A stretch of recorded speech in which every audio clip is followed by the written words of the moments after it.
President Trump and I share another experience about God's providence, the reason we talk about it so often. Back in November of last year, I had been speaker. I became speaker late October, and I hit the road running to go and raise money. That's the job.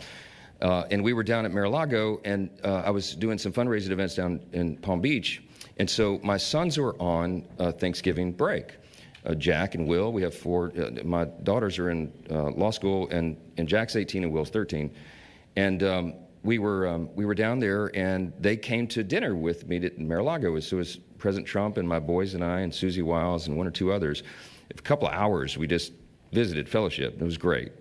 And he's really into my sons, and as he is to many of your children, I know he's very close to his, as we've all seen. His granddaughter, is Kai a star? She was amazing last night. Wasn't that great? So there's a point to this story. We were talking, and I was talking about providence with the president, with my boys. I wanted to see us interact about that.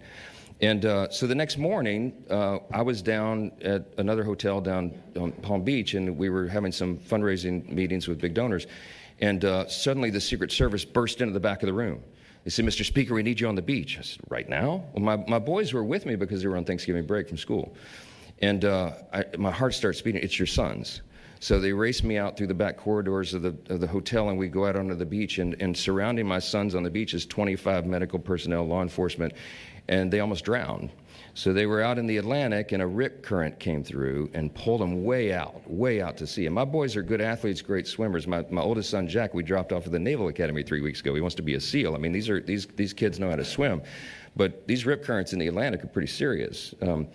And they got pulled out, and it's a long story. I won't go into all the detail. We don't have time this morning. But the point is, they were providentially saved because my 18-year-old saw his 13-year-old brother going under. He went under to hold his brother up. He almost drowned. Then the 13-year-old goes under, and at the last gasp before his face went under the water, a parasailer happens to go by and see the little guy doing this. Went to the beach. Jet skis go out, pull him in. Long story. Long hospital visit later, the whole thing. They're fine now, they're fine. But we left and went back to Louisiana to recover, and President Trump heard the story. So he called me and the next night, and he said, "Mike," I'm not going to do it in his voice because that's how I hear it, sorry. "Oh, you sound disappointed." He said, Mike, no, I should not do it. He said, okay. I'll give you one line, okay? Because this is the first thing I pick up. Mike, those beautiful, perfect American boys. We almost lost them, Mike. What happened? Okay.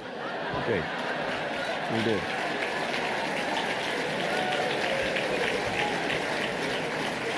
I said, "We did, Mr. President. It's this very serious thing." "Mike, tell me what happened." They said, "It's a miracle." It was a miracle. You know, I told him the whole story in detail. And he was so moved by that because he's very close to his sons as well, to his children as well. And it resonated in his heart. And we talked about God's providence. And for the next 4 or 5 conversations I had with President Trump over the next several weeks, he brought this up at the beginning of every conversation. He was so moved by the fact that he said, "You wouldn't even have had a Thanksgiving, Mike. You'd never have another Thanksgiving." I mean, think of it, you know. Right, I know.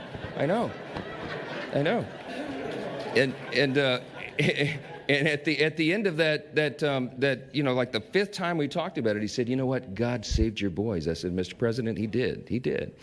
So on Sunday, when he responded to my text about the bulletproof George Washington, he said, "God saved your boys. He saved me. I almost didn't make it there." You know. Yesterday he gave a speech. I don't know if you saw you'll see it on the internet today, but he said it changes your attitude when you get shot in the face. You know. Bullet goes by your ear, and it makes you think differently. He said God was present. Yes, Mr. President, he was.